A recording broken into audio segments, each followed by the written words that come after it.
Nagaan isiniif haa ta'u. Kun qophii keenya isin gaafannuu torbanitti al tokko karaa miidiyaa Soofmoriin isiniif darbudha. Keessummaan keenya guyyaa har'aa obbo Yoonaataan Dhibbisaa fi obbo Yoonaataan egaa ijoollummaa isaanii irraa kaasee haga ammaatti nama qabsoo keessatti gahee isaanii ba'ataa turedha. Akkasumas immoo Rajjiminnaa Maraaraa Tigil kitaaba jedhu barreessanii seenaa qabsoo isaanii barreessanii turanii isaan waliin turtii taasisnaa hamma dhumaatti waliin turaa daawwadhaa. Baga nagaan dhuftanii waamicha keenya kabajanii dhuftaniif guddaa isin galateeffanna. Isin galateeffadha. Egaa kitaaba Rajjiminnaa Maraaraa Tigil jedhu dura kitaaba biraallee barreessitanii turtanii walaloo afaan Oromootiin kan jedhu dhageen ture. Mee kitaabni sun qabiyyee isaa maal ture? Galatooma ani hojii keessanaa kennuu keessanii baay'ee isin galateeffadha. Kitaabni kun lammaffaadha akkuma tu jette dura kanaan dura walaloo fi jechoota Oromoo kan hammate kitaaba tokko barreesseen ture. Walaloon sun walaloo baay'ee of keessaa qaba. Gara 40 wayii ta'a. Waa'ee dhimma gadaa, waa'ee Finfinnee, waa'ee Oromummaa, waa'ee eenyummaa wanta akkasii of keessaa qaba. Baay'ee bal'aadha. Qabsoo keessatti waan narra ga'e illee kan akeeku of keessaa qaba. Kanarra darbee mammaaksa Oromoo hedduu of keessatti qabatee jira. Isin fiduu irraanfadhee yeroo itti aanutti isin fida. Achirraallee waanuma hojii keessanii jiru wal simu takka itti fayyadamuu dandeessu. Keessumaa sirna gadaa, Finfinnee, Oromummaa, dhimma Oromoo tokkummaa isaan akkas kun baay'ee keessa jiru walaloo sana keessa. Tole ulfaadha. Kitaaba keessan kana afaan Amaariffaa qofaan barraa'ee afaan Oromootiin jira. Afaan Oromootiin agarreeni. Yoo hin jiraanne Amaariffaa qofaan barreessuu maaliif filattan? Shaggaadha. Maaliif kitaaba kanaan Amaariffaa duwwaan barreessee fi sababan qaba. Isaan barreessee dhaabuu jechuu miti. Afaan Oromoottis kan jira. Kun garuu akka nama bira ga'uun barbaade. Ani qabsoo keessatti bakka hedduu keessan ture. Warri afaan Oromoon dhageenye kan isaanii wajjin hirmaadhee qabsoo keessa waliin dabarsee jiru. Isaan birallee akka ga'uun barbaade. Ergaan as keessa jirus danuunsaa namni biraanis sabni biraanis akka irraa baratu gochuu wajjin walitti hidhata. Afaan Oromootiin immoo qopheessaan jira waan ta'eef yeroo gabaabaatti isas kuuffisaa isiniin fida. Afaan Oromoo duwwaa miti afaan Ingiliffaattuu yaalaan jira. Gara fuulduraatti isas kan of keessatti qabatu ta'uu danda'a. Kanaafan godhe maaliif nama bira akka ga'uuf warri dhimma kanarratti isaanii wajjin walitti dhufeenya qabu turan akka waan keessa darbe isaanii wajjin keessa dabarses akka barreef akka dhaga'an gochuu walitti hidhata. Kitaaba keessan irraa akkan argetti ijoollummaa keessanii kaatanii dhaqan qabsoo keessa turtanii Hayilee Sillaasee irratti ijoollummaa keessanii kaatanii qabsaa turtanii bara dargii samma waraana humnaan qabamtanii geeffamuutti qabsoo irra turtanii keessumaatii yeroo dargii sana ija jabinaan walga'ii dargii irratti ija jabinaan dubbattu turtanii hiriyoonni keessan baay'een isin bira akka hidhaman kitaaba irratti dubbisaan ture. Waltajjii irratti akkasitti ija jabinaantu dubbattanii isin maaliif hin hidhamin haftan yeroo sana? Egaan akkuma tu'etti qabsoo daa'imummaan jalqabe. Kan akkan qabsoo kana jalqabu kan na godhes miidhaa maatii korra ga'u miidhaa manarra ga'u irraa jalqaba. Sirni fiwudaalaa yeroo sanaa baay'ee abbaan koo mana barumsaa nagashanii du'an. Mana barumsaa jalqabuma qubee jalqabu nageessanii waggaa tokkoon geenye du'an isaanii kan na guddisee haadha kooti. Sirna fiwudaalaatu baay'ee nu miidhaa ture. Maatii hiyyeessaa keessaan dhaladhee miidhaaf sirni fiwudaalaa kun maatii korra ga'u sana manumattan argee ijoollummaa kootiin yeroo man miilaan marmaarii baradhu sanaan arge waan ta'eef aariin qaban ture nan falman ture. Achi jalqaba miidhaa maatii korra ga'u irraa jalqaba. Egaa bara sirna dargiitti yoo ce'amu Idigeet Beeberet duula kan jedhamu tokkotti dargiin kan baasee duula sanarratti hirmaadheen ture. Duula sanarratti waan baay'een bareen. Qabsoon Oromoollee eessa akka jiru eessatti akka jalqabe Baalee akka qabsoon Oromoo waaqoo guutuun hoogganamaa jiru achittan baree. Waan hedduun bare ijoollee yuunivarsiitiidhaa dhufan haayiskuulii adda addaatii walitti dhufnee Finfinnee kan dhufan turanii isaan wajjin sirna dargii sana mormina turre. Sirna dargii kan morminu akkaataa ittiin ergamni sun iyyuu waan kaayyoo of keessaa qaba. Dargiin waan lamaaf duula sanatti nu ergee tokkoffaa ofirraa nu fageessuudhaaf barattoota ofirraa fageessee akka sirna isaa sana jala miidharraan hin geenye akka jala raafne gochuu hojii walitti hidhata. Inni lammaffaan immoo lafti qotee bulaaf kennamee ture. Lafti qotee bulaaf kenname sun labsiin lafaa Obbo Zagayyeen illee isarratti seenaatti qaban sana yeroo sana labsiin labsame qotee bulaa sana labsiin sun maal akka saba ishee barsiisuu hojii walitti hidhata. Nam tokkoon faayidaa qaba. Deemuun keenya qotee bulaan abbaa lafaa ta'uusaa, abbaa qabeenyaa ta'uusaa barsiisnee jabeessinee akka tikfatu gochuu hojii walitti hidhata. Inni lammaffaan immoo dargiin yoon iskuulii keessa turre, mana barumsaa keessa turre isarratti kakaana waan ta'eef duula sana keessa warra yuunivarsiitii jiran, barattoota haayiskuulii jiran, neersota, loltoota illee dabalee kan doolchise waan ta'eef kanaa hojii walitti hidhata. Achitti waan hin bareessan irraa ka'an waltajjii irratti nan dubbadhan ture. Dhugaa dubbachuuf ammayyuu waltajjii irratti baay'een dubbadha. Ammumayyuu taanaan sodaa hin qabu, waan sodaadhu hin qabu, waan yaada dubbadhu irratti. Hidhamuu irraa kana naaf eegaa yeroo sanatti kan achi keessaa ba'u kan na godhe hojii loltummaatti deemuu kooti sanaa hojii walitti hidhata. Malee tum gara biyyaatti deebi'ee utuun magaala sana Naqamteen turre, Naqamteerra tuma yeroo gabaabaa ture hidhamuu irraa wanti na hambisu hin turre sababan irraa afeef kan hojii walitti hidhatedha yaada. Tole egaa bara dargii eegii lolaa turtanii booddee wayyaanii wajjiniinis lolaa turtanii bosona keessatti OPDO warra hundeesse keessaatii tokko isinidha. Warra yeroo hundeeffame ture kitaaba keessan irraa kan argetti. Yeroo sanatti yaada falmisiisaa lamatu jira ture. Tokko OPDO'n kan hundeeffame darraattidha yookaan dharraatti as gara Salaalee warreen jedhan jiru. Lakkii Oromiyaa miti adeetitti hundeeffamanii warri jedhanis jiru turani. Akkan kitaaba keessan irraa argetti adeetittidha kan hundeeffamanii. Walfalmiin kun maalirraa waan ka'e isinitti fakkaata? Egaa kun waa'ee wayyaanii matu godhe. Maaliif akka Tigraayitti hundeeffame hin fakkaanneef OPDO'n fakkeesseedhuma akka keessa darbu gochuu hojii walitti hidhatame dhugaan jiru adeetitti hundeeffame. Adeet immoo naannoo Tigraay aanaa tokko, aanaa akka darraa tokko achitti hundeeffame. Achitti hundeeffamutti illee falmii qabna turre. Maaliif asitti hundeeffama kan jedhu? Maaliif karaa Goojjam kunneen Wallaggaan hin seenu Oromoo irraa adda cinnee maaliif dhaabnayyuu gaaffii jedhu qabna turre. Gaaffii sun jaallatamu isaan biratti. Kanaaf dhumarratti yeroo adeetitti hundeeffame jedhamee dhufe Oromoo keessatti OPDO fudhatama dhabsiisa. OPDO miti kan isaan yaadan TPLF mataasaa wayyaanee mataasaa fudhatama dhabsiisa jedhanii waan itti amananiif akka fakkeessuutiif darraatti akka hundeeffametti dhaqanii waltajjii tokko uumsisanii dhumatti godhan malee dhugaan jiru. Ijaarsi isaa achuma adeetitti ture. Adeetitti yoo godhamu sanallee Oromoon nu bira dhufe hin turre. Qaabuma Oromoo, hawaasa Oromoo keessaa, dhaaba Oromoo keessaa kan wajjin dhufee waltajjii sanarratti hirmaatee hin turre. Ihideen kan jedhamu dhaaba Amaaraa fi wayyaanee matuu dhaaba waltajjii sanarratti hirmaate.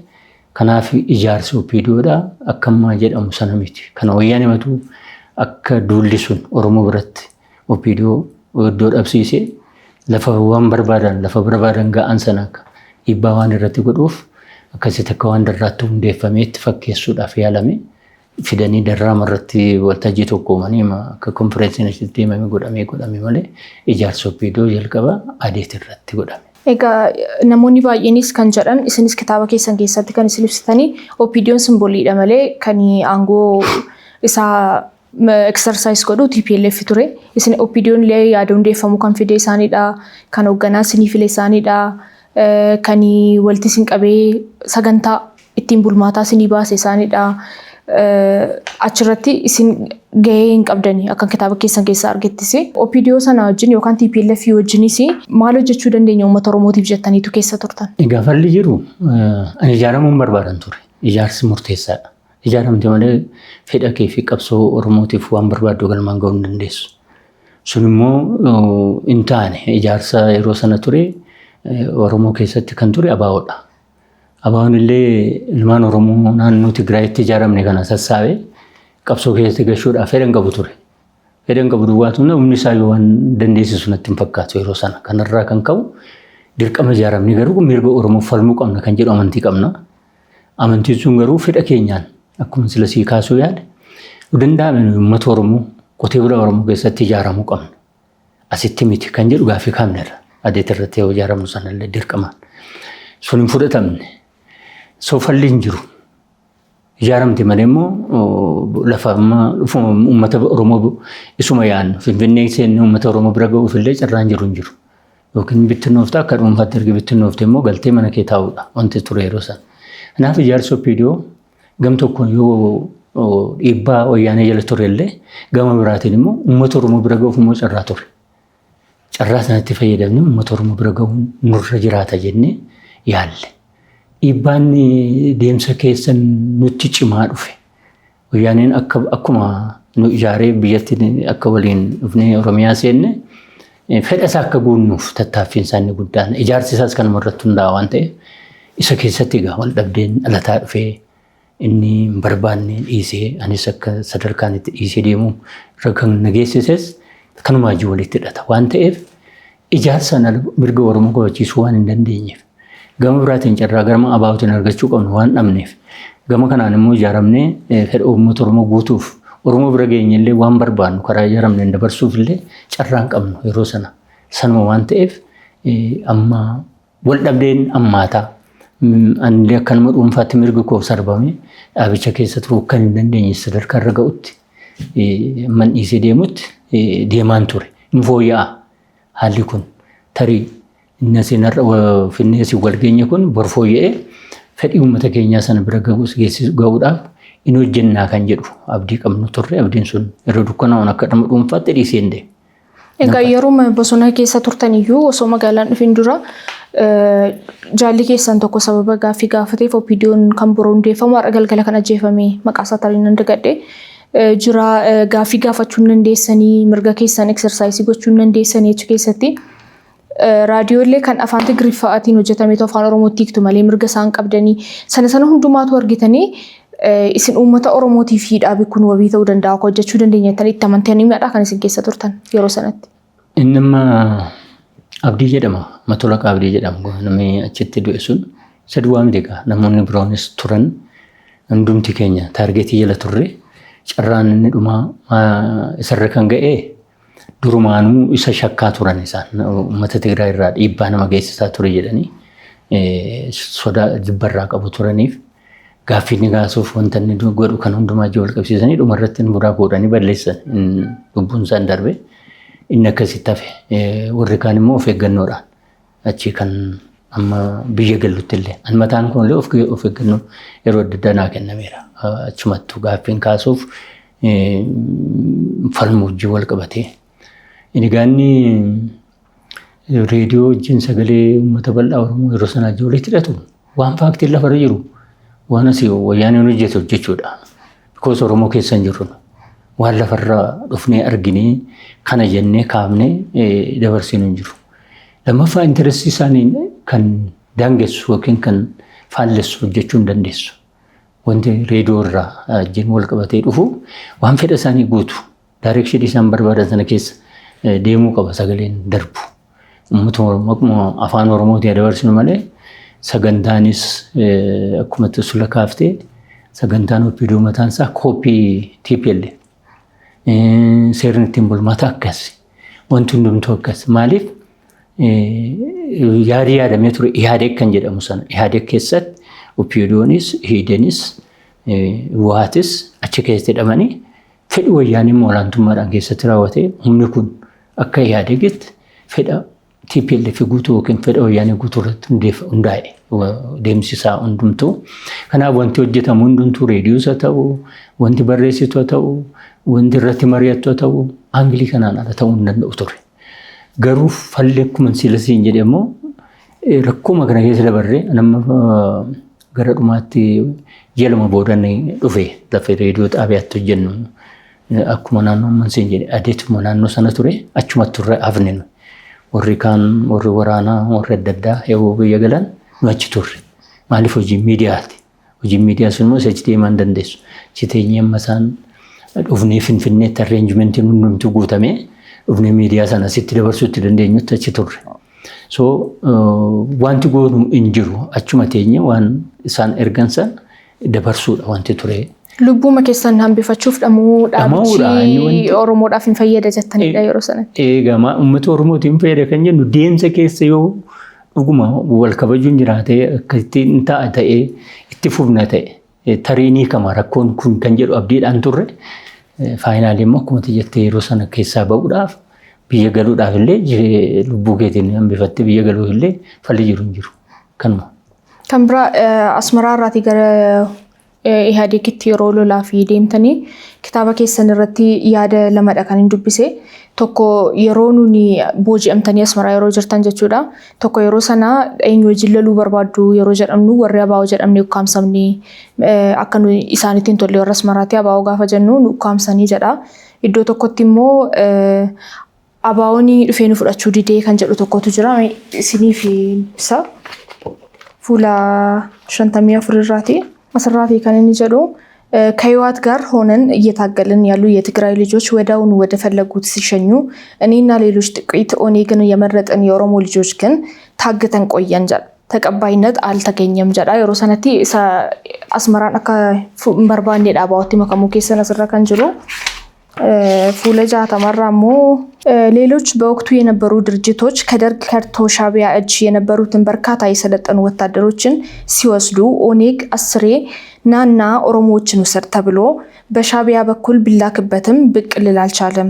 በዚህ ምክንያት ነበር ለኦሮሞ ህዝብ እታገላለሁ ብዬ ገና በለጋ እድሜ ከግንቢ አመጽ ጀምሮ ስናፍቅ የነበረው ቀርቶ ደርግን ለመጣል ስል ብቻ እህዴድን ተቀላቅዬ አብዛኛውን የወጣትነት እድሜን በሰሜን በተለይም በወሎና በአካባቢው ያሳለፍኩት አስረተማ ዶ ተኮቲ አባኦቲ መከሙዋን በርባደኒ ፊ አባው በርባና ወንተ ሲንጀተኒ ፈልሙዳፊ አካ አስመራን ወረስ መራትን ቶሌፊ ስንኡካምሰኒ ትጅራዶ ተኮቲሞ አባውዳን ኮቱ ፍረዱ ጆሌን ኮስ ይጅሉሉ በርባዶና ወረባው ዶፈኔ ከሲም ፍረቹ ዲደኒ ትራካንጅሩ ወሊን ፋለሱ ያዲኩን ኢንቫለስ ማልጄቹ ተፈካተኒ ፈዲከኝ ሰነቱር maal barbaadduudha gaafa inni dhiyaate shaabiyaan kan nu dhiyeesse maal barbaaddu qabsoo barbaaddumoo qabsoo kaakulama jira biyya keessaa kan dhaabadhaatti wajjin qabsooftu jira isaanuma biratti illee qabsoo barbaadu shaabiyaan biratti deebitee akka qabsooftu sin barbaadu inni dhuma filannoo sii kennuu baatan illee ala ba'uudha kana sadan sii dhiyeessu sooni qabsoon barbaade qabsoon barbaanne akka oromootti abaa'oon nuuf dhufuu jenne. Abaa'oon nuuf dhufuu sana isaan itti dabarsinee irraa nuun jedhu. Hidhamnee turre achitti ittifamnee asitti daangofnee teenye ni jedhamu sun waan isaan nuun jedhan irratti hundaa'a. Abaa'oon dhufuu didee nuun jedhu nuun fedha isaaniis ta'uu mala. Abaa'oon itti himamee dhufuu dhiisuu isaan nuuf hin galu. Isaan garuu kana nuun jedhu. Fedhi isaanii akka nuyi nuuffinee isaaniittis makamnus ta'uu mala. Siigalee qabsoon isaanii ofii isaaniis humna keenya lubbuu keenyas ufuma isaanii qabsoo isaanii sanattis hin barbaadu. So achitti akka itti nuyi hidhanii tursanidha inni jalqabaanni suni. Fala'uun dhabu garuu abaa'oonis dhufuu didee ani isaanitti makamuun fedhan qabu kan isaan yaadan sana hambiseenan ihiideen kan jedhamu dhufee ijoollee ofuu fudhatu an jalqaban nama jalqabaan ture kan achi ba'uun barbaada waan ta'eef. Achi yoon ba'e at least one step forward gara fuulduraatti deemu na dandeessisa. Oromootti dhiyaachuu nan danda'a, Wallootti dhiyaachuu nan danda'a. Naannoo Oromiyaattis achi miliqees galuu nan danda'a abdii jedhu nan qaba. Yommuu haalli sun naa mijate qabsaa'uudha. Egaa warri TPLF yeroo sana humna isaanii warri Tigree ta'an achi dhufanii fudhatanii qabsiisaa turan. Hin hawwina nuyi kana. Dhaabii Oromoos dhufee akka keenya nu fudhatee nus dhandhee akka Oromootti qabsaa'uun barbaadna ture. Gam tokkoon abaa'oonis dhibaadha waan humna qabu natti hin fakkaatu yeroo sanattis nu fudhachuuf. Gama biraatiin shaabiyaanis immoo nu nuffinee akka isaatti isaaniif deebinee hojjennu akka nu isaaniif qabsoonu kan gochuu wajjin walitti hidhata. Kana akka qabatamaatti ijoolleen nu biraa achitti hafanii qabsaa'an jiru shaabiyaa biratti. Oromoom ta'anii amma kan biyyatti galee nan beeku jira amma biyya keessa kan jiru. Shaabiyaa biratti qabsaa'ee kan kun falla ta'uu dhabu abdii kutatee maalamuu mitan ta'a kan jedhu akkuma sileenya hidhamtee taa'urra ukkaamamtee iddooma tokko isaan fedha isaanii guutuudhaaf taa'urra kan shaabiyaattis makamee qabsaa jira. An garuu fedha kana hin qabu. Warri kaanis fedha kana hin qabnu. Fala'uu dhabnu dhumarratti garuu dhaabni maqaa Itoophiyaatiin qabsaa'uu dhufu isatti makamne. Inni sun nuu ta'e mun hin taane yaada koochi keessatti ibsaa dhufeeraanii rakkoo adda addaa qabaa. Tuunani Oromoo keessatti qabsaa'ee fedhe qonni guddaan. Qotee bulaa Oromoo keessatti umurii sanaan qotee bulaa Oromoo Qotee bulaa naannoon itti wajjin qabsaa'aa ture Walloo keessaa fedhii isaa hin argu hawwiin kun Oromiyaa yaada. Gaaffii isaan si gaafatan fedha isaan qaban sana hawwii isaan waaniidhaaf qaban sana jijjiiramaaf qaban sana tun Oromiyaa keessatti godheef tun ilmaan Oromoo qotee bulaa Oromoo dheebuu bilisummaa qabu foolatu sana bira keessatti godhe kan jedhu hawwii qaban ture. Egaa isin jaallattanii miti kanattis kan makamtanii abaa'ootti immoo makamuu barbaaddu TPLF keessa giseentanii OPDO eegii hundeessitanii booddee immoo sanattis garaan keessan quufaan turre ittiin quufne hin jaallattan turtanii kan kitaaba keessan irraa dubbisetti sa'aatii sana maaliif abaa'ootti makamne? Yeroo ce'umsaa sana abaa'oonis humna godhatee miti kan gale. Haalumatu mijatee dhufe malee. Yeroo garoon siniin jedhu chaartara boodatu hin taane yeroo bosona keessa jirtan sanayyuu jechuu qaba. Eessaani? Amma fakkeenyaaf achii kaatee naannoo Amaaraatee kaatee naannoo Oromiyaa dhaquun impossible hin danda'amu waan heddumaa yookiin dargaggeessi kuftaa karaa beekuu qabdaa waan adda addaa beekuu qabdaa. Lammaffaa immoo gaafa dhiyaate fedha kootiin yoo itti makame malee yoo inni na fedhee of kottuu natti dabalamedha malee ofumaa fiigee dhaquunis sanaaf naan taane. Ani abdiin koo inni guddaan yooma wayyaanee keessatti rakkoon sammaataa deeme gara fuulduraatti biyya koo nan gala Oromiyaa nan gala kan jedhu abdii inni dhuma yooma qabsicha isaanii ejjensitti fuudhees illee Oromiyaa ga'ee keessaa ba'uun hin danda'aaf jedhuun qaban ture. Garuu immoo ergi dhufnee mootummaa ijaarree atleast rakkoo isaan amma uumaa jiran kun step by step fooyya'uu danda'a hubachuu danda'u fedhii uummata Oromoo hubachuu danda'u kan jedhu nan qaban ture. Isaan biratti garuu maaltu dhufe gam tokkoon abaa'oon jira. Gam tokkoon OPDOon jira. OPDO akka gadi hin dhiibneef abaa'oo irraa jibba qabu. Abaa'oo falmuuf immoo OPDOon meeshaadha. OPDO fi abaa'oo wal dura dhaabanii umurii isaanii dheereffachuun waan fala ta'eef ani yeroo sana achii ka'ee naannoo baay'isoo yaaduma isaan godhanneen aarii irraan qaban ture. Maaliif isaantu nagatee achi nageessi komii jedhu waan irraa qabuuf abaa'ootti achi ba'ee makamuun fedhan qabu battala sanatti dhugaa dubbachuudhaaf. Dhumarratti akkamitti deemte inni gaaffii yoo ta'e gaaffii dhumarratti itti deebisuu danda'a. Kan daawwataa jirtan qophii keenya isin gaafannu torbantii al tokko karaa miidiyaa Soofmariin isiniif darbudha. Qophii keenya kanaan dhimmoota siyaasaa hawaasummaa fi dinagdee kaasnee haasofnaa yaadaa fi qeeqa qabda yoo jiraate nuun ga'uu hin dagatinaa hamma dhumaatti nu waliin turaa daawwadhaa. Isin yeroo bosona turtan sanatti TPLF wajjin jechuudha. Hin amanuun ture jettu TPLFin kitaaba keessan irratti akka hin amanne barreessitu deddeebistanii garuu immoo achi deemtanii yeroo gabaabaa gidduutti aangoo argattanii yookaan itti gaafatamummaan sinii kenname. Sun akkamittiin ta'e? Biyya galee egaa. Itti as galtanii tun taane bosonatu jirtanii gaantaa mirii achi immoo makkoorsam moo maal jedhama tokko. Inni hidhan keessatti. Yeroo sana isin hin amanuun ture jettu sochii achitti taasifamaa jiru hin amanu jettu garuu immoo itti gaafatamummaan sinii kennamee ture. Hidhan keessa yeroo inni seene akkuma siin jechuu yaale iddoon jiru sunan komfoortiin haallaan yookiin natti hin tolle maaliif natti hin tolle akkuma sila kaasee Oromoo keessa hin jiru. Fedhiin koo garuu fedha Oromoo qotee bulaan Oromoo abbaan qabeenyaa Oromoo dinagdee isaa keessatti akka dinagdeedhaan guddatee akka inni qabsoo Oromoo jabeessu qotee bulaan Oromoo jireenya isaa fooyya'ee qonnaan isaa fooyya'ee kanan qabsaa'uuf isaaf inni guddaan achi yeroon ture sana falli hin jiru. Kan achitti qabsaa'aa turan ilmaan Oromoo ilmaan naannoo sana qotee bulaati. Barumsa illee hin qaban. Sadarkaan isaan irra fooyyeen qaba achitti. Barreessuudhaan dubbisee amansiisuudhaan kanaaf yeroon hojjedhu sana itti gaafatama waan itti kennan diduu hin danda'u. Yoo dides jiraachuu hin danda'u waan ta'eef. Seera jira. Seera ittiin bultu jira. Heera ittiin bultu jira. Heera sana fudheen kananii achi keessatti miseensa ta'e. So waan isaan natti kennan sana dirqama natti kenname sana dhaqee waraanee humna kana qabadhu jedhan dhaqee waraanu. Barsiisii yoo jedhan komisaara ta'e hojjedhu jedhan gaantaa yookiin humna nama 30 qabu geggeessee yoo jedhan dirqama humna amma 90tti geggeesseera jechuun humni dhaabichaa yeroo sanatti amma achi keessa turetti jechuudha. Kanaaf dirqama sana diduu hin dandeessu. Maaliif seera ittiin bulmaataa sana fudhattee seentaa sagantaa sana fudhattee seentaa yoon seenes baradheen seene diduu hin danda'u dirqama waan ta'eef. Yoo na achi amman turetti dirqama sana fudhee waan hojjechuun irra jiraatu. Diina kanan falmaa jiru dargiidha baay'ee.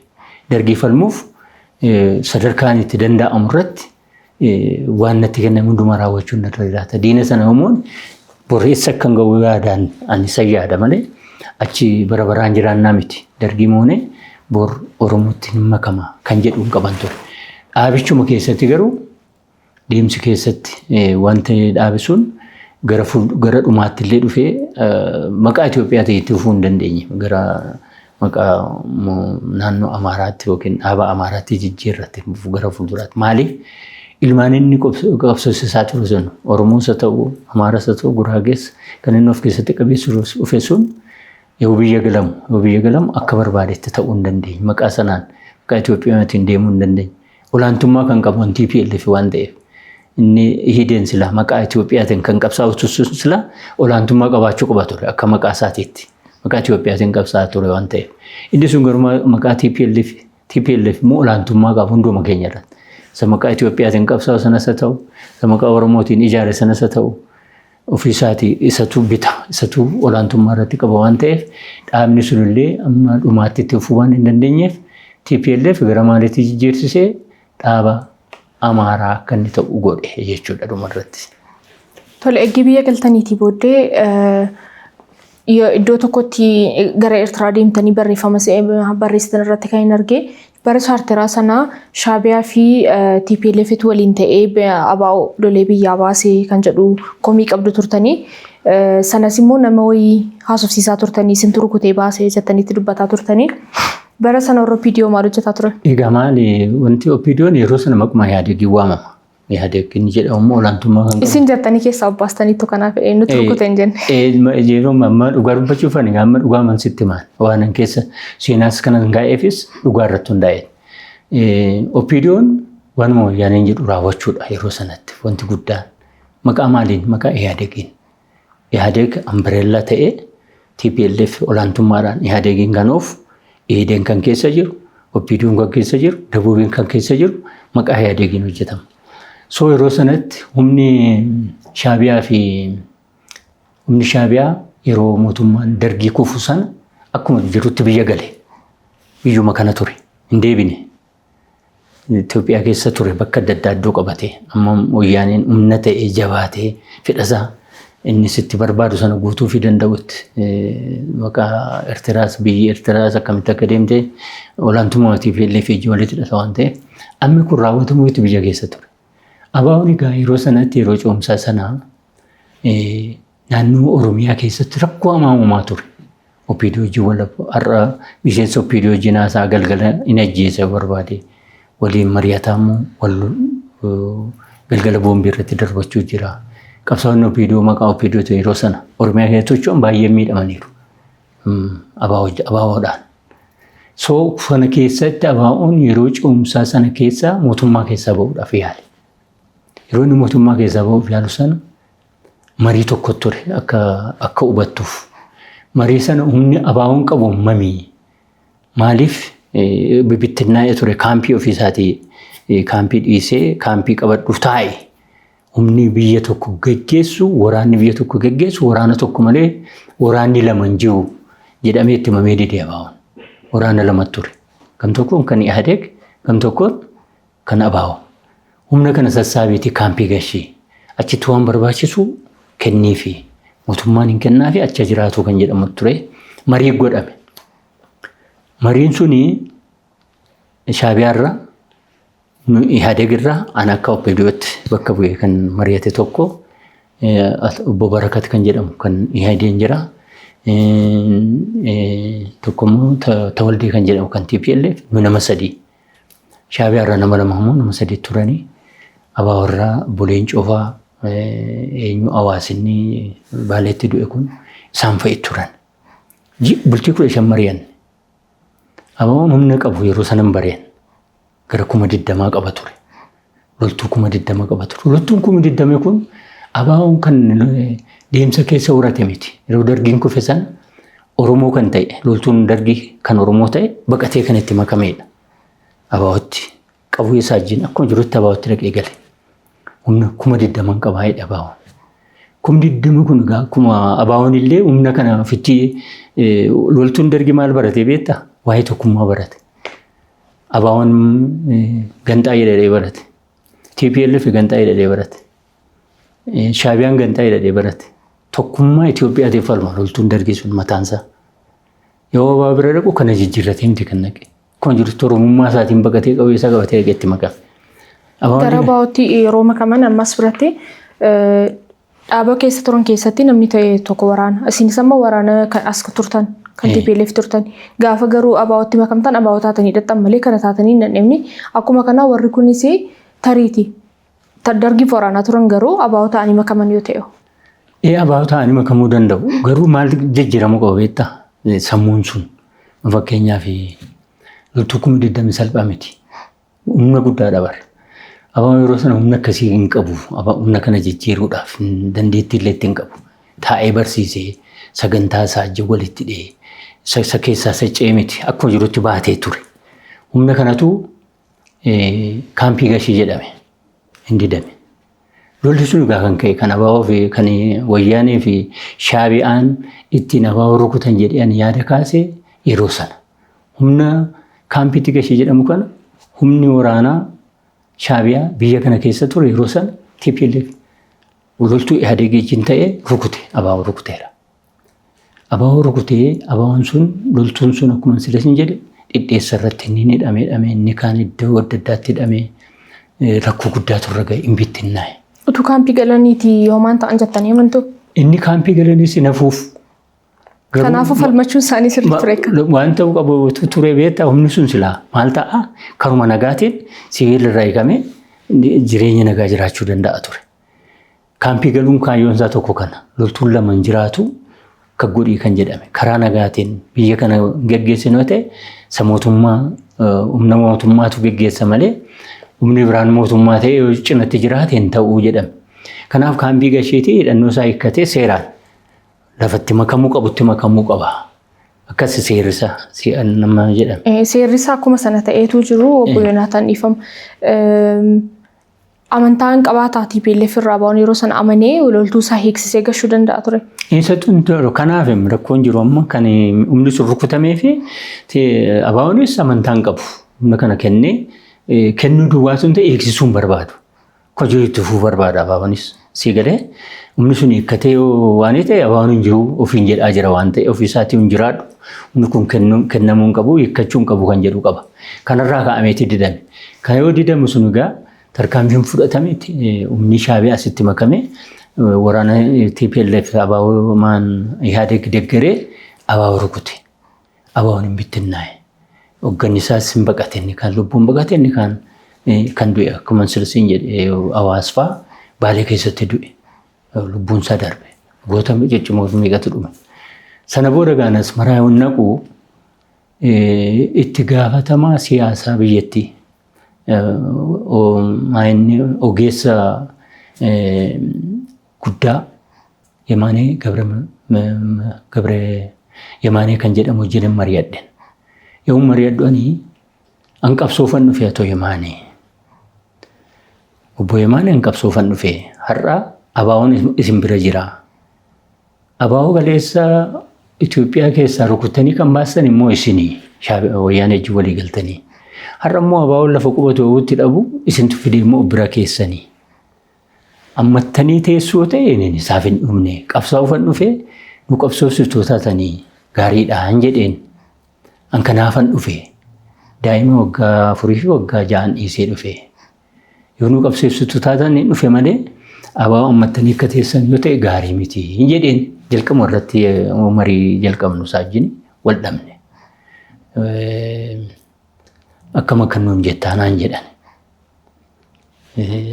Dhugaan jiru sana ani immoo hoogganan ture waan ta'eef waan godhame waan hin beekuuf mariirras wajjin turre waan ta'eef nama isaanii wajjin teenye mari'anne waan ta'eef rukuttaa sana isintu geggeesse harka caaluu isintu miidhaa geessise. Abaa'oon akka achi ba'uu barbaaddanii gootanii ammoo abaa'oon gaafa Afrikaa keessa Somaaleerras Sudaanis Keeniyaas lafa qubachuutti dhabu immoo Jibuutiirras lafatti qubachuu dhabu immoo argitan fiddanii immoo keessaniitu. Amma ammattanii teessoo ta'e qabsoo Oromootiif hin ta'u. Naaf ani immoo saafan dhufee deeggaree humna kana jabeessee qabsaa'uufan dhufee kana guutan hin ta'a jedheen dubbanne wal dhabnee jechuudha nama sanaa wajjin achirratti. Akka egaa yeroo gara abaa'ootti makamtanii guyyaa muraasa gidduuttidha hoogganaa adda bilisummaa Oromoo wajjinis kan wal dhabdanii namoota wajjin yaadaan kan walii galuu dadhabdanii inumaayyuu isin kitaaba keessan irratti warri abaa'oo nama bashannanaaf bahe malee nama lolaa bahe hin fakkaatanii jettaniitu ibsitanii akkasitti amantuu taanaan maaliif abaa'oo keessa turtan? Waan lama akkan itti deemen sitti hima. Ani amma abaa'ootti abaa'oo ta'uudhaaf hin baane mana. Garuu baqattummaan barbaanne. Ani biyya ormaa dhaqee baqattuu ta'ee jiraachuun barbaanne. Yeroo sana wayyaan irratti aariin qaba. Dirreen itti dhaquu danda'u gurra tokkittii turte. Abaa'oo duwwaadha. Qabsaa'uun barbaadan.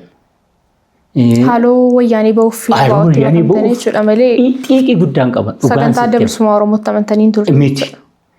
So lafa dhaqu garuu hin qabu. Baqattummaa akkuma isin jedhe Jarmanin naqe. Jarman naqeen Jarmanii mootummaan paartiin yeroo sana biyya bulchu nama naa ramadee assaayilamii kadhuuti siif miti anaan jedhe hin barbaadu. Nan qabsaa wayyaanee diina Oromoo diina uummata Oromoo daa'ima koo bara waggaa lama waggaa afurii waggaa jaansiin jedhe miti isaaniif assaayilamii kadhachuu hin barbaanne isaan nan baasan ture yeroo sana sila. Garuu ijoollee Oromoo miliyoona jira. Ijoolleen Itoophiyaa miliyoona hedduu jira. Isaan kana miidhaa jira. Humni kun waan ta'eef humna kanarratti beekumsa qabu humna hin qabu. Yeroo sana immoo foolataan ture. Dandeettiin qaba baay'een qaba humna hin qaba. Kan maa miti. Nan fiiga waan fedhe tabba bahee bahuu nan danda'a.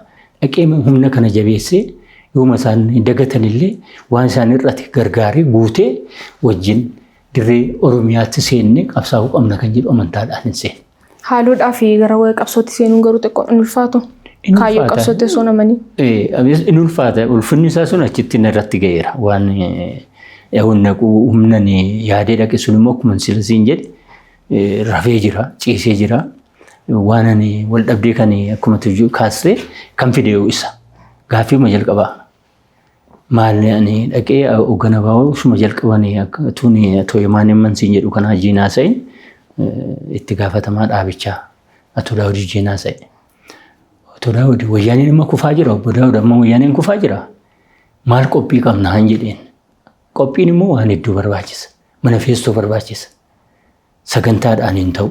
Manifeestoo jechuun waan hundaa of keessatti hammate. Qotee bulaan maal argata qabsoo kanarra. Sagantaarra kan taa'ame sana waan gurguddaa sana fuutee diteels kaa'uu qabda. Darazzartee bittinneessitee keessee kan argattaa kanaaf qabsaa jettee akka inni aarsaatti baasu goota. Isa abbaa qabeenyaa akkamitti akka inni achi keessaa bu'aa argatu qabsoo sanarra. Aarsaa kanaaf immoo maal sirraa akka eegamu baasuu kan inni qabu waan hundaa kaa'uu qabda. Manifeestoo qabna wayyaaniin kufaa jira. Yeroo sana immoo wayyaaniin wal dhabdee jirti kan si dhibu. Wal dhabdee raafamaa jirti. Biyya kanaaf immoo kan qaqqabuu danda'u abaawoodha. Jalqabuma silaa Oromoo bal'aadha waan ta'eef uummata Oromoo guddaa bakka bu'ee jira waan ta'eef. Manifeestoo qabna wayyaaniin kufaa jirti. Even nu dhiisitu warrumti kaanu warri kaanu manifeestoo baafatanii tocho'aa jiru. Qabnaa yoo hin qabaanne abaamsu. Yoo qabaanne yoo jiraate immoo agabbis maala yeroo wajjinii jedhiin gaafadhe. Kun baay'ee cinqii miti naan jedhame. An qabsoofan nage barra. Malee taa'uudhaaf yookiin asmaraa keessa mana bunnaa miti yookiin naannee ooluudhaan miti. Tariitii kan walii galuu dadhabdanii fi sagantaan adda bilisummaa Oromoo giddu gallisaa Oromoo waan ta'eef falmii Oromoodhaaf waan taasisaa jiruu fi haala wayyaanii duwwaa miti jedhee waan hin yaaduuf. Isin immoo tarii wayyaanii haaloo bahuuf waan deemtanii fi ariitiidhaan waan ta'e hojjechuu waan barbaadaniif sanaaf ta'uu danda'a. Lakki sagantichas hin jibbineen. Ergin nagee bareera sagantichas. Garuu qabsoota Oromootu ciise. Qabsoon sun immoo hoggana baa'uu irratti xiyyeeffata. Hoggana baa'uu hin tochoon qabsoo hin tochoo barre. Hoggana murteessaan. Hogganni amma maalii TPLF saba xiqqoodha barre. Shaabiyaan uummanni hogganu saba xiqqoodha barre. Garuu hogganni isaanii cimoo waalitti hidhatoo ititoo waan ta'aniif.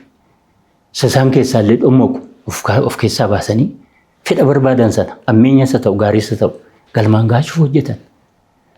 Hogganna baa'uu garuu kana miti. Cimaa miti. Maaliif qabsoon Oromoo harkifate waggaa 50 ol lakkaa'eera bara 67 jalqaba sagantaan abaa'oo kan kaa'ame.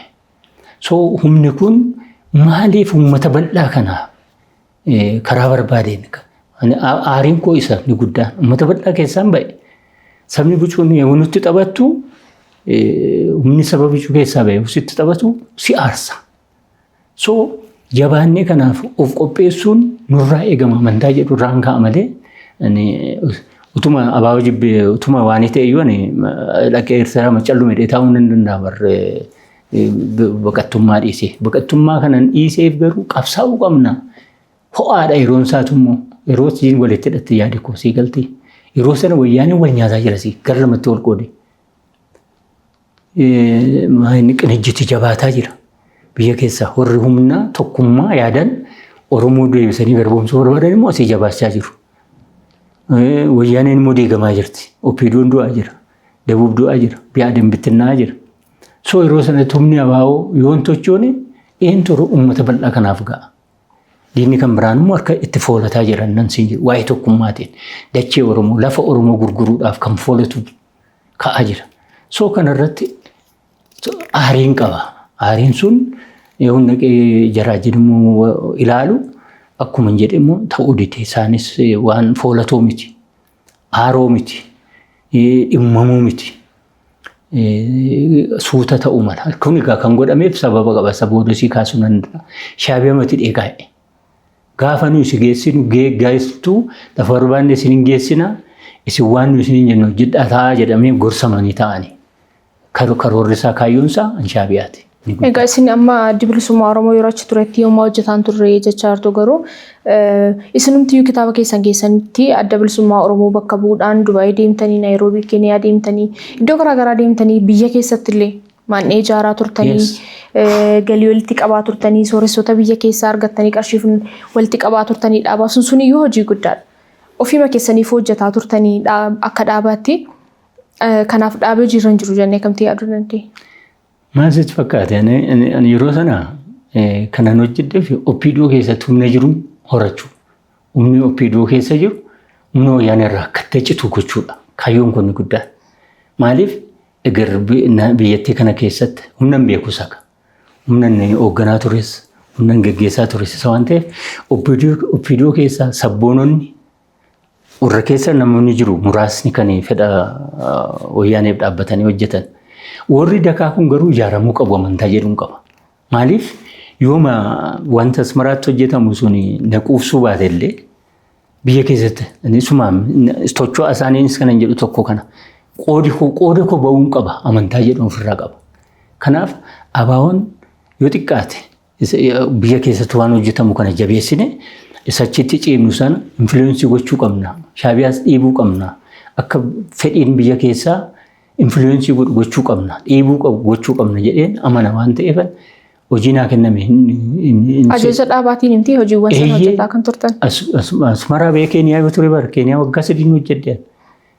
Na ajjeesuuf humni wayyaaneen humna natti ergeen na ajjeesuuf socho'aa ture. Anduu an sodaanne qabsichi garuu socho'uu qaba amantaa jedhu irraan ka'ee Asmaraas dhufee Keeniyaa taa'eedha. Amma waan itti dhufeera bara amma Moyyaaleetti illee dhufeen waan hojjetamuu qabu hojjedheera. Dubaayii naqee akkuma ta'etti waan adda addaa hojjedheera.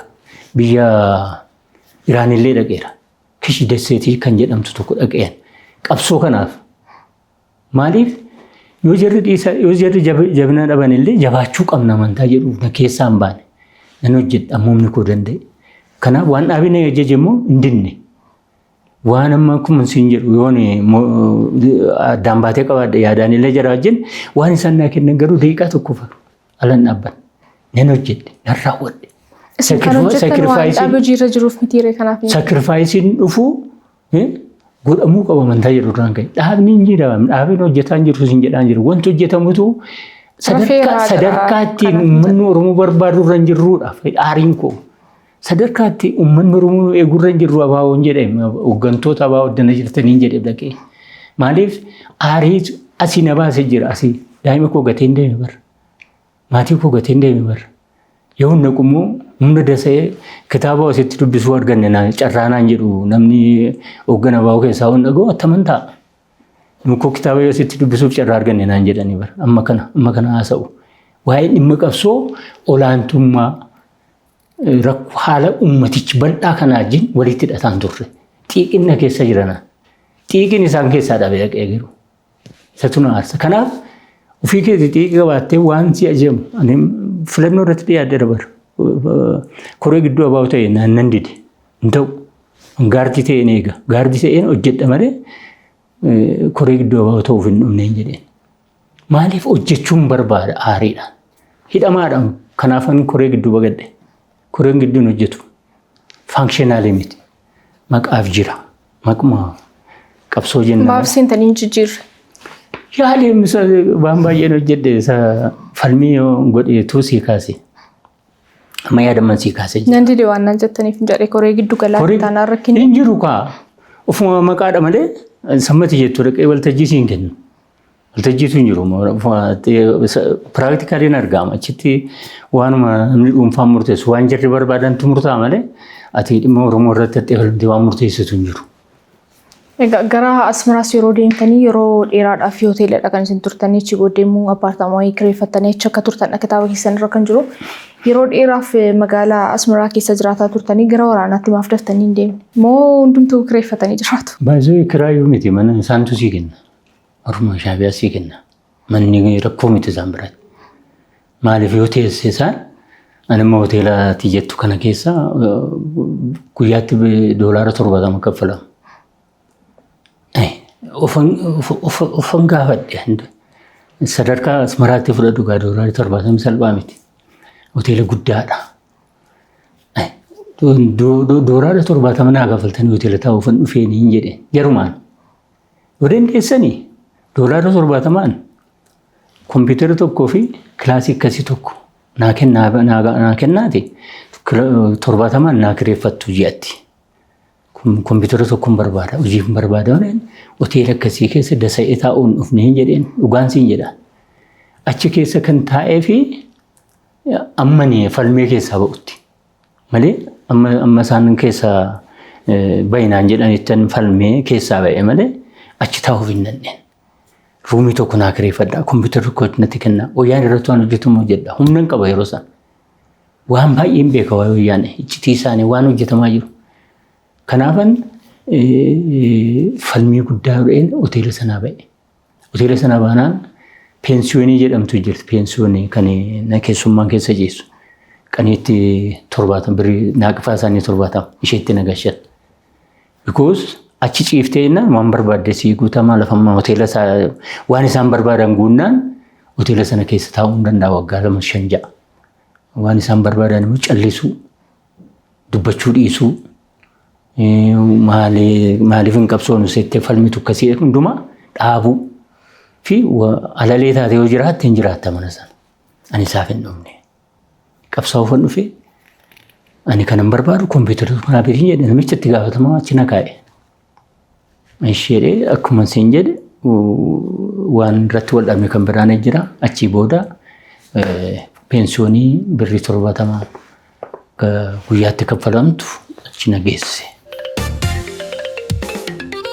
Kan daawwataa jirtan qophii keenya isin gaafannuutii keessummaan keenya guyyaa har'aa obbo Yoonaataan Dhibbisaati. YouTube keenya subscribe gochuun dagatinaa qophiilee keenya warra kaanis hordofaa hamma dhumaatti waliin tura daawwadhaa. Egaa yeroo hojii dhaabaatii fi gara Naayiroobii deemtanii turtanitti nama 3 taatanii maandhee isin biyya keessatti ijaartan tokkoon akka tika ta'ee isin hordofaa ture sana booddee gara keessan Naayiroobii yoo akka dhufee sana booddee jaalli keessan tokko sababa dhukkubsateef hospitaalatti deddeebi'aa yeroo turtanitti akka tikisiin hordofaa ture ukkaamsanii biyyatti isin deebisuuf karoorfatanii akka turanii kitaaba irraatii dubbiseen ture. Yeroo sanatti kitaaba hospitaalatti akka isin ukkaamsineef Yaasiin mucaan dhukkubsataa ture suni isin oolcheera. Garuu mana keessan beeku jarri kun wanti gaaffii natti ta'e bilbila keessan beeku. Mana keessanii akkamtee isin ukkaamsine yeroo wayii mana keessanis dhufanii akka yaalanii deeman argeera garuu adreesiin keessan beekamaa gii ta'ee bilbilli keessan beekamaa gii ta'ee tikii wayyaanii akka barbaadina Naayiroobii keessa socho'uu danda'a nama ukkaamsee biyya fiduu danda'a taanaan yeroo sana akkamittiin ooltan sin. Waan tokko akka hubattu paaspoortii Itoophiyaatiin miti kana ishee jiraadhu. Maqaan kollee maqaa koo noormaalii ammaa miti. Yoonaas Dabasaayyin jedhama. Maqaa Eertiraatiin paaspoortiin naa ba'e. Yaasin amma jettu kanas dirribaa hiriyaan koo tokko biraanis maqaa Siba'aat maaloo jedhamuun paaspoortiin nu ba'e. Gama kanaa waan qabna kaavereejii paaspoortii Eertiraatiin abbaan barbaade imbaasiin Itoophiyaa dhufee si qabuudhaaf simpilii miti. Gam tokkoon kanatu nu gargaare inni guddaan kana akka sirriitti hubatamu. Paaspoortii sanan fayyadaman amma maqaan koo Yoonaas achitti. Yoonaas Dabasaa jedhama paaspoortiin koos akkasii. Yaasin Siba'aat nu jedhama dirribaanis akkasuma maqaan keenya akkasitti. Kun akkuma jiru ta'e garuu Uyaaniin kanarra dhaabbatee kutuma kun jiru. Wanti kan biraan nu gargaaru immoo kontaaktiin keenya imbaasii Eertiraa wajjin guddaadha. Waan rakkanne yoo jiraate miilitarii attaachee Eertiraatu jiraachi. Miilitarii attaacheen kan jedhamu maal jechuudha? Dhimma sekiuritii, dhimma miilitarii wajjin waan wal qabatu. Biyya isaanii kan fayyadu achi ta'anii kan hojjetan. Amma Itoophiyaan miilitarii attaachee qabachi. Miilitarii attaachee jechuun dhimma miilitarii, dhimma sekiuritii, dhimma nageenya Itoophiyaa irratti Keeniyaa keessatti hojjetamu hordofa. Ani Eertiraas akkasuma saajin kontaaktii hin qabna day to day. Yoo rakkoon nurra ka'e isatti himna innis nu gargaara nurra ittis. Ifin isarra darbi poolisiin Keeniyaa inni komishineriin jalqabaa waan Itoophiyaa harka jira. Maal security Itoophiyaatu to'ata. Isa lammaffaa security Eertiraatu to'ata. Waan hojjetamu waan Eertiraa irratti achi yaadame waan Itoophiyaa irratti achi yaadame hundumtuu galgala riipoortii miilitarii attaachee isaaniif dabarsu. Horii argatu isaan. Siigalee amma miilitariin attaacheen Eertiraadha. Komishinerii lammaffaa sanaaf ji'atti $5,000 ol kaffala waan Itoophiyaas akkasuma kaffaluuf. Kun kaavereejii tokko nu qaba. Amma dhiibbaan tokko rakkoon nurra ga'uu barbaade inni komishinii lammaffaan sun miilitarii attaachee Eertiraatti kana jira waan of eeggachuu dandeessu of eeggadhu jedhetti. Namichi sun immoo kontaaktii keenya nutti waan nu eeggachuu qabu. Lammaffaa nuyi alan turru. Halkan hin dhiisifanne. Ganama sa'aatii 2 qabee amma sa'aatii 10 caalaan bakkeen turu. Magaalaa Naayiroobii keessa. Yoo deemu kofiyaa kaawwadhu nas akka itti kaawwadhee deema akka itti naannessee jaakeetiin kaayadhu jijjiirradhee keessaa duubaan kan qabu. Nas itti kaawwadheen tochoo. Akkasitti of eegaa turre. Inni lammaffaan jarra nu dhiisanii miti. Akkuma sila jette.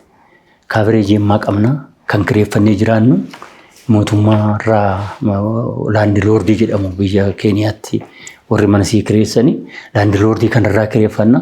Laandiloordiin kun waan keenya fuudhee barreessee Eertiraawii ta'uu keenya barreessee mootummaatti galii godha. So simpilii si attaakii gochuuf wanti yaadamu jira.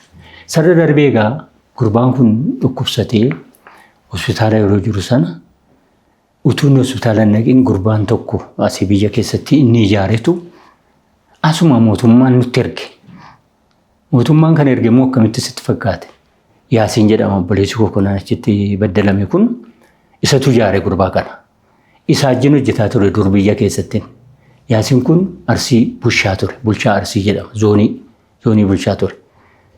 Inni gurbaan amma asitti inni ijaare kun immoo opereeterii jedhama. Opereeterii isaa ture. Opereeterii jechuun dur akka yeroo Ihaadeg biyya galee waan seentariidha. Godina tokkotti deemu reediyoodhaan hiikameeti godinicha bulchaa godina sanaaf kennama. Isaantu hiika waan miccitii attiin ergaan sun darbu akka namni hunduu bira ga'ee iccitiin sun hin bittinnoomnetti waan hiikanii koodiidhaan hiikamee kennama. Isa hojjetaa ture gurbaan kun. Isa ijaare Yaasin. Gurbaan kun nan qabame mootummaan na bira ga'ee jedhe. Ji'a tokko erga ijaarame. Na bira ga'ee na hidhuuf jedhu lubbuu koo na baasii jedhe Yaasiniin. Yaasiin kana nu dhiyeesse namni Oromiyaan. Ji'a tokkotti namni mootummaa bira ijaaramee qabamu hin jiru maal hojjete gabasa dhiyeessiin jedhe hin jiru. So falmii ka'e wal dhabne ani qofaa jarri 2 ta'an dhufuu qabaa jedhan. Attamitti ofitti fennaa dhufuu qabaa jedhan. Hoogganaa baa'oo Asmaraa jirutti himame. Namni Oromiyaan isas dhufuu qabaree innis yaada jaraa deggeree namicha kana nutti ergan. Gurbaan kun hin dhufe opereeterii ture xonnoqee akka koo kanatti uffatee dhufe eerpoortii irraa. Dhufu nu bira gale. Guyyaa galgala nu wajjin bula. Guyyaa embaasii wal. Waan nu asoomnu, waan nu taphannu, waan nu bilbillu hundumaa fuudhee dhaqee embaasiitti riippoortii godha. As the end gurbaan mansiin jedhu Yaasin dhukkubsatee hospitaala gale. Hangana manni naqee dubbisaa yookiin ani fi riyyaan koo sun dabareedhaan dhannaa kan gaafii waliin dhannaa inni immoo erga nu achi koollee achi baanee immoo dhufee dubbisa. Akkasitti wayyaaneen gurbaa kana nama bira ciibsanii akka bartuuf nama gurbaa kana bira dhaqee ciisee nu hordofee nu qabu bira ciibsan. Ka wayyaanonni humna isaanii humna tikaa isaanii. Yaasinuma bira ciisee dhaqee gurbaan kun. Yaasin bira ciisee galgala dhufanii boriitti akka nu qabuudhaaf yaadan umreetan kaataaterii uffateera gurbaan kun baay'ee. Kaataaterii jechuun fincaa'uu hin danda'u waanidhaan tubboodhaan fincaa'aa isa uffatee ciisee jira. Isa bira ciibsanii boriitti waan isaan mari'atan afaan Tigireetiin haasa'u. Yaasin immoo hin danda'a afaan sana. Dhaggeeffate. Waan isaan jedhan dhaggeeffate ganama anillee akka isaa dhukkubsadheenaaf gurbaa dirribaa jedhamutu irbaata fuudhee fi deeme nyaata. Yoonni achi ga'u gurbaan mana keessaa ba'ee alatti eegee qabamuuf jenna amma naaf waan ittiin baqadhee manatti galu naa kenniiti ofii keetii karaa qabadhu jedhaan. Baqadhu badi. Gurbaan birrii kennee fi inni taaksii qabatee akkuma isin jedhu san kaataaterii uffatee shadriitti uffatee fiigee dhufe mana ani ciiseen jedha dhukkubsadhee. Fi balbala rukute maali? Bani. Maaliif dhufte? Yeroo dirribaan immoo hin jiru. Kana waan ta'eef akka itti dhufe lubbuu keenya baafnu jarri nu hordofuun isaanii nafu. Asis na hordofee dhufuun isaanii nafu. Dubbiin dubbii guruu ana qabamuu dumiiti amma. Dubbii Yaasin dhukkubsataan kaataateriidhaan deemu opereeshiniidha bar. Opereeshiniin deemu sun akkamtaa gaafinatti ta'e. Doktorichatti hin bilbile hospitaalani keessaa baqatee ba'e. Yaasin dhaftoo annaan jedhe. Yaasin asii badeera yoo si bira dhufeera deebisii naan jedha doktorri. Anaanaa kanatti himuu hin danda'u isatti waan nurra ga'e doktorichatti. Yaasin egaa nan gorsaa yoonni na deebi'ee nan dhufee inni nan nuffee ji'a tokko ga'eera ergiin hin fayyine maanachi ciisee deemu nu falmaa jira na dideen jedheen kanan deebise jara sana maaliif sekiriitii nu ari'aa jiran jechuu hin danda'u jira. Akkasitti ta'eeti egaa Yaasin ergii hin du'e yookiin lubbuun isaa darbee ergi inni lubbuun isaa darbee booda humna mansiin jedhu militarii attaacheen sila siin jedhe embaasii Itoophiyaa keessa jiru nama 3 qabatee galgala sa'aatii 4 irratti dhufe gurbaan kun. Dhufee balbala rukute. Balballi biyya sanaa laakkasiim humna waan keetii aaxirii qaba mudibbiin. Aaxiriin sun sibiilaan cufamee jira. Dhufee dirribaadhaan maaltu namni rukutee gadi ba'e. Yoon gabbaa'uu dhaabbatanii maal ennaan ana dhufee poolisiin na qabee jedhee. Poolisiin na qabee poolisiin immoo lafa dur turte deemi nuun jennaan nutti agarsiisee isaaniin infoormeeshinii gaafa na qabanii dhufanii jedhe. Weeraas poolisii miti jira militarii attaachii Itoophiyaatti galgala sa'aatii 4 ani hin beeku jira.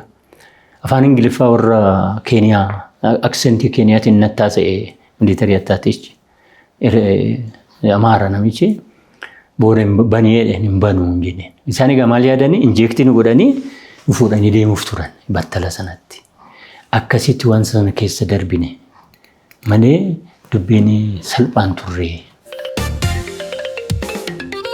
Kan daawwataa jirtan qophii keenya isin gaafannu karaa miidiyaa Soofmariin torbantii al tokko isiniif darbudha. Keessummaan keenya guyyaa har'aa obbo Yoonaataan Dhibbisaatii hamma dhumaatti daawwadhaa nu waliin tura. Egaa gara Dabalisummaa Oromoo eegii seentanii booddees yaadaan gargar ba'uun isin gidduutti uumamee ture. Keessumaa immoo eegii obbo Garasuu Tufaa Koloneel Gammachuu Kamaal Galchuufaa dhufanii booddee adda adda ba'iinsi wayii isin gidduutti uumamee ture.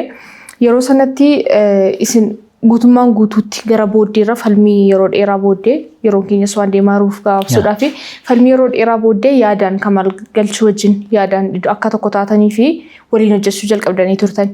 Egaa wanti baay'een adda bilisummaa Oromoo kana hojjenne sana hojjenne jettanii waan mufii qabdaniif waan isimmoo kun hin ariifannee suuta jedhu jettanii amantaniif kan isin garee tokko hundeessitanii wajjiniin Kamaal galchuuf wajjin jalqabdanii isinoo maal milkaa'e? Gaaffiin impoortaantiidha. Gaaffii gaariidha kuni. Akkuma tu jette ani Kamaal faana fi waggaa 6 ture qofaa koo. Isaanuma gidduutti falmii godha. Falmiin sun falmii salphaa miti. Akka indiviijuwaaleetti waan yaaddullee miti. Garuu qofuma koo keessa taa'ee asirraa oguun kun fooyya'u kan jedhu falmiin ture. Inni nuyis abaaboo keessatti hidhannee Kamaal Faargii dhufanis jalqabne abaaboon fooyya'uu qabudha. Fooyyessuu qaba deemsa isaa kana. Sagantaa isaatii jalqabee seerri ittiin bulmaata isaatii fooyya'ee akkuma sila jennu manifeestoon uummata mobilaayizii qophaa'ee abaaboo keessatti jijjiiramni dhufu baatee sadarkaa amma abaaboon ittiin jiru qabsoon Oromoo achiin siquu kan jedhu irra geenye haala qabatamaati. Dhugummoo achi siquu hin danda'u. Sumarra argitu. Sumarra rakkoo uumamee lafarra jiru kana. Kanaaf abaaboo keessa jijjiiramni dhufuu qaba. Abaaboo kirraa foxxoquutu hunda abaaboo jijjiiruu qabnaadha ka'umsi sii galtee. Abaaboo akkamitti jijjiirra asuma mansiin jedhi kana. Manifeestoo gaarii qopheessuu qabna. Sagantaa isaa haala qabatamaa yeroo wajjin waggaa 67 bara 67 qophaa'e haala qabatamaa yeroo wajjin fooyya'uu qaba. Heerri bulmaata isaatis akka itti fooyya'uu qaba. Kana goonee abaaboo keessa jijjiirama finnee abaaboon tarkaanfachiisuu qabna. Gara fuulduraa deemsisuu qabna kan jedhu ture. Ka'umsi keenya jechuudha. Kanarra dhaabbannee falmii ture sun waan nuyi yaadne kana opposiitii ta'anii dhaabbatan jirra. Hin ta'u. Abaaboo keessatti abaaboon tuqamuu hin qabu kan jedhu. Barbaadan abaaboo keessaa dhaaba kan biraa dhaabbadhaa baati.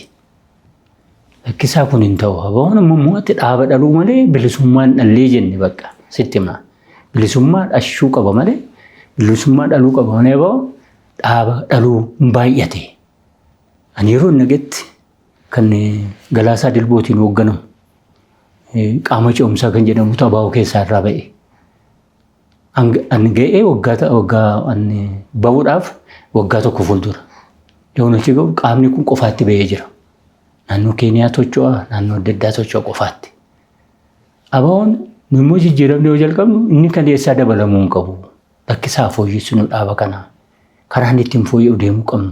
Qabsoon Oromoo achi siquu qaba. Uummati guddaan kun miidhamaa jira. Wayyaaneen qorqaa jirti. Bor maal qaqqabuudhaaf deemna? Ergi uummati kun gaggabee du'e. Maal goonaaf dhandhee kan jedhudha falmiin keenya inni guddaan. Kanarra dhaabbannee deemne jijjiirama kana ijaarre. Jijjiiramni kun fedha isaanii sanaan ala miseensota baa'uu bakkee jiran hundumaa kan hirmaachise waan goone faayinaalii bal'aadhaan yoo itti deeme yeroo keenya akkuma ittiin ta'u jijjiiramni kunis hin takaalame. Shaabiyaan hin barbaanne. Odoon siin jedhe hoggannaa baa'ummoo shaabiyaa qabatanii jiran gurguddoon achi jiran muraasi immoo isaanitti hidhatanii jarri kun lamaan walii ta'anii jijjiirama kan kuffisuu irratti gahee guddaa taphatan. Akka inni diigamu gochuu irratti. Jijjiirama keessaas yaadii jijjiiramni kun akka yaadnetti deemuu baatu akkuma silas lafarra butate innis. Yoo lafarra dheerataa deemu rakkoon itti hammaataa deeme harca'uun dhufe. Achirrattis komaaleejinis wal falmii keessa galleenus. Innis gara jireenya dhuunfaatti yaaduu rakkoo adda addaa uumuutti jalqabe hooggana keenya turan. Anamma fakkeenyaaf siyaasaan hoogganan ture achi keessa. Ijaarsa dhaabaa kana kanatu hooggana ture. Akka itti feelereetiin dhufee jijjiiramni sin kufe. Sana booda akka dhuunfaatti waan hin godhan sitti himan. Dhaaba tokko dhaabuun qaba. Seenaadhaaf qabsoo dhaabuun qaba. Qabsoon dhaabe garuu maal jedheen dhaaba kan jedhu irratti murteessa. Dhaaba tokkoon dhaabe. Dhaaba waan hin salee manifestoon isaa jira gaaf tokko itti agarsiisuu hin danda'a. Akkuma jirutti kaa'een jiran waan dokumentiin gatu baay'ee rakkuma keessa taa'ellee dokumentii sana qabee dhufeera. Dhaaba sana biyya keessaa alaa ammas dargaggoota ijoollee seekuritii keessaa baay'een qaban ture biyya keessaa alaas namoota akka nama 100 taane ijaare. Shaabiyaatti dhiyeessinuu naan jedhan. Shaabiyaan jijjiirama didee shaabiyaa abaaboo sachi butuu dhiisetti tamittan dhiyeessaan jedhe ijoollee kanaan. Akkuma ta'e dhiyeesse wayyaanee falma waan ta'e mootummaan kun wayyaaneetti dhagaa darbatu argate nu gargaaruu danda'a jedhan. Hin ta'u jedhee maalutuma falmu dhiyeessennaan dhiyeesse firmaa kootiin. itti gaafatamaa ta'e dhaabicha achi booda hin labsitu jedhan. Hin labsamu barbaaddan dhiisaa aadaa marma keetti ogashuu barbaadde labsinaan jedhe namichi wani. Kana boodan intaa jennaan harree qallee intaa jennaan harree gannee jedheen qabsoo Oromoo dhaaba Oromoo keessatti hirmaachuu kan jedhu bara 2012 akka faranjeettan sitti labsiin keessaa ba'an qabsoo keessaa. Ittaansee achi biyya sanaa bahuudhaaf karaan ittiin danda'uun falme biyya sanaa akka sila gaafatte ofumaan ba'amu sin baasani bar shaabiyaan salphaas ittiin fakkaate iccitii isaa fuutee deemta waan ta'eef akka tachii baatee waan isaa ammeenya isaa odeessisu waan hin barbaanneef waggaa 15 guutuu Asmaraa keessa taa'e. Tole mee yeroo bara biyya keessa turtanii viidiyoo turtanii tokkotti sin deebisa. Egaa adeemsa seeraatiin Itoophiyaa irraatii Eertiraan adda baatee turte. Mee asab haala kamiin ture kan kenname yeroo sana Eertiraadhaaf yeroo adda baatanii gaheen keessanoo maal ture yeroo sanatti? Wayin asabiyan kakootti irrattuun hirmaanne. Waan lama yeroo ce'umsaa sana mootummaa yeroo ce'umsaa keessan ture. Akka hoogganaatti immoo hooggana Ihaadeegis ture, hooggana OPDOs ture. Lamaanuu keessaa rooliin qaban ture. Dhimma kanarratti eenyu waa'ee asab irratti mari'anne wayi tokko asab ibn sarara dhaabbattee waan tokko kaaftee amma kaleessallee UN sekreetariin waa inni jedhedha. Itoophiyaan asabiin kan dhabde murtee namoota TPLFiitiini. Mormuuf yaaltaniitu yeroo sanatti haalli ture akkamii akkamittiin kenname? Lafti itti mormituu hin jiru bar. Mormiin jiraate ammaatuma waltajjiin nuu kenname waa'ee asab irratti falmiin kan qabu waltajjii yoo jiraateedha. Waltajjiin sun ukkoo eessatti dhumee dhufe sitti fakkaate. Londonitti dhume. London abaawoon keessa ture Ihaadeeg kan mari'achiisu Shaabiyaa kan mari'achiisu immoo Helmeen Koon kan Ameerikaa bakka bu'ee achitti hirmaataa ture. Namichi kun maal jedhee yaada dhiyeessee asab akkuma Itoophiyaan itti fayyadamtutti itti hafuuftu. Isiniifis hin fayyada, Itoophiyaanis immoo dinagdeedhaan akka miidhamne itti fayyadamtu jedhe. Yeroo sana Shaabiyaan illee fudhataniiru baay'ee. Shaabiyaan fudhatanii yaada namichi jedhe sana Shaabiyaan fudhatee kan dide eenyu sitti fakkaate Mallas. Mallasiif garee isaa dide. Sana booda dhimmi kun ka'uu hin dandeenye akka ka'uus hin barbaadamne. Xiqqoo kan isheen gaate bara 1997 yeroo mormitoonni cimaan anillee alan jira yeroo sana iyyuu yeroo sana qinijjiti dhimma kana warri kaanis dhimma kana irratti cimsanii kaasan. የግመል መጠጫ ነው ሄዳችሁ ተፋልማችሁ የምታመጡ ከሆነ ጦርነት ፈላጊዎች ጦርነት ናፋቂዎች ይደመኒ ጀርኩንልሌ አከሲት ትመሜ የሚያሰብ አከንካኔ ጎደሜ አመማት ከንጅሩ ከናል ሚእጊ ገርብያ ዴቪተኒ አመ ማለጀታ አድርቱ ገርብያት እንደ ቢሆኒ ዶክተር አብይቱ ነፊዲያላ ካይሮን ቱሬ ካይሮ ከነንዴሜ ኤርትራ ዳኩመን ስለ ጀዴዳ ቀብሶ እርጊን አቤቦር Xalaan barreeffadden akka karaa biyya sanaa bahuudhaaf karaa yoon dhabu pirezidentii Eertiraatti xalaa barreesse. Ana Jeneraal Haayiluu Gonfaa Qananiisaa Waabee kan jedhamu obboleessa Magarsaa Barii hoogganaa abaaboo jalqabaa obboleessa isaati. Isaan kana lamaan ofitti dabaleen xalaa peejii lama barreesse. Injira xalaansaa afaan Ingiliffaan barreesse biyya kee akka dhufuu danda'etti biyya keetii bahuudhaaf eeyyama naa kenniin jennee gaafanne. Sabooda eeyyama sana ana gaafadhe ji'an geenye nan deeme Jeneraal Haayiluun nattaanee ba'ee Qananiisaa Waabees hin ba'e achumaan garma Yuugaandaa jira. Akkasiin achi ba'ee Kaayiroo dhaqee Kaayirootti achi Kaayiroo gara Yuugaandaan tan deeman ture. Kan sedhibu wanti tokko akka bartanii fi humni qilleensaa Eertiraadhaa nama fe'u kan Ijipti duwwaadha. Humna qilleensaa yookiin tiraanspoortiin ittiin hin deemtu ani Ijipti duwwaadha. Ijiptiin ga'ee Ijipti irratti hin badeene. Silaa Yuugaandaan deeman ture badeen UNHCRtti harka kenne. UNHCRtti ergeen achi galee booda waggaa 3 taa'ee yeroo tun achi jiraadhu Dooktor Abiy yeroo taayitaatti dhufan achi dhufanii nama naa ramadanii namni tokko kontaaktii na godhee gaafa isaan dhufanii Kaayiroo galan isaan wajjin dubbadhee biyya keetti galiinaan jedhan. Isuman silansiin jedhee itti himan siyaasa dhiiseera nan galaa jedhee asan ergin dhufees siyaasa keessaa alan jira. Dhimma Oromoo irratti garuu nan dubbadhamayyuu eessatti waltajjiin argadhe irratti dhaaba NGO tokkotti na ramadanii turan. Dhaabni sun amma yeroo ammaa faankshinaali miti baay'ee achirra hin jira jechuudha. Gara fuulduraatti garuu kana yaadu dhaaba gargaarsaa tokko naannoo itti dhaladhetti dargaggoota barumsarraa rakkoon adda bahuu danda'an akka isaan itti fufuu danda'an gochuu irratti waldaa daboolamii tokko kan jedhamu naannoo biyya keenyaatti ijaarree jirra. Ishee irratti hojjechuudha fuula duratti kanan kaayyoo qabu jechuudha. Kitaaba korra dhumarratti illee kaa'e. Tole mee dhumarratti bara aangoo keessanii bara qabsooftan hundumaa keessatti gaabbiin keessan maali? Dhalooti kun irraa baratu jiran jettan. Gaabbiin wanta keessa dabarte egaa hundumtuu yeroo garagaltee ilaaltu si gaabbisiisa. Gaabbiin jedhee yaadu'ani fala dhabeeni kana miliitariitti seenee yeroo sana inni ta'uun qabuun jedhee yaadan ture. Gaabbiin qaba asirratti. Tuni fala qabaadhe yeroo dargii sana lubbuu wajjin walitti hidhatte waan taateef yoo biyya taa'es akkuma silatuu kaaftee yoon dhimma dargii nama falmu tun ta'ee jiru jiraachuu hin danda'u. Yoon dhiise immoo rakkoo keessan gala waan ta'eef achi miliitariin seenetuun hin jaallatin kun na gaabbisiisa. Kana nama gaabbii koo boodammoo kanan itti gammadu qabsoon itti yaalee itti dhamee itti dadhabee har'a firii fidiiree jedhee namana. Maaliif bu'aa guddaan argaa jira har'a magaalaa Itoophiyaa keessatti haalli qabatamaan lafarra jiru yoo xiqqaate Oromoon hoogganuu isaatiin jijjiirama dhufee amantii jedhu natti uumee jira.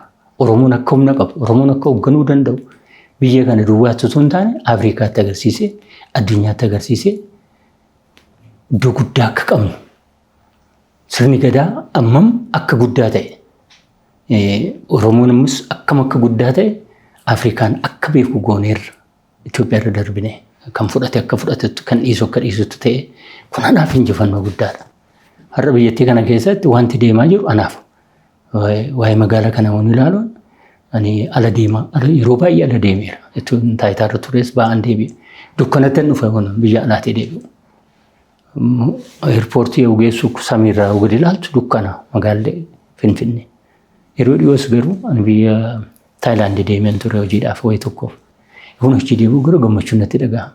Har'a balaqqeessa fi magaalli keenya karaansaa ibsaansaa kun anaaf injifannoo guddaadha. Abbaa ta'uu keenyaan dhufe kuni amantaa jedhu natti uumeera. Gara barnootaatiin Oromiyaa keessatti miliyoona 10 baraa jira. Uummata biyya tokko ol uummata gaafa Afriikaarra jiranii Jibuutii Eertiraa dabaltee biyyoota xiqqoo hedduu caala poppileeshiniin barataa Oromoo kun anaaf injifannoo guddaadha. Yeroon baradhu nama 1,000 guutuu barataan Oromoo dhufee Finfinnee keessatti seenee kan baratu. Har'a garuu in miliyeensi barataa jira waan ta'eef anaaf injifannoon akkasii guddaadha. Har'a of danda'u karaa nyaataatiin of danda'u irratti hojiin naannoo Oromiyaatti hojjetamaa jiru hojiin akka biyyattiitti hojjetamaa jiru injifannoo guddaadha. Galanni Dooktor Wayiifa ta'u. Viizinii hooggana qabu. Viiziniin kun immoo akkuma sila jedhe waan Oromoo wajjin walitti hidhata. Wisdeemii Oromoo wajjin walitti hidhata. Beekumsa Oromoo wajjin walitti hidhata. Sirna gadaa Oromoo wajjin walitti hidhata. Kanaaf hoogganaa viizinii qabu sirni gadaa uume of biraa qabnutti akka Itoophiyaa maqaa ol kaasee akka Oromootti immoo Oromoon akka mataa ol qabatu godhee anaaf gammachuu guddaan immoo caalu kana kan jedhuun qaba. Ayyee waamicha keenya kabajanii istiidiyoo keenyatti dhuftanii gaaffiif deebii waan waliin gootaniif guddaa sin galateeffannaa. Galatoomaa. Galatoomaa sanis baay'een gammadaa nagaawwamu naaf yeroo keessaniif. Qophiin keenya sin gaafannu torban kana asuma irratti raawwatee jira. Torban keessummaa biraa ajandaa biraatiin walitti deebina. Hangasitti nagaan tura.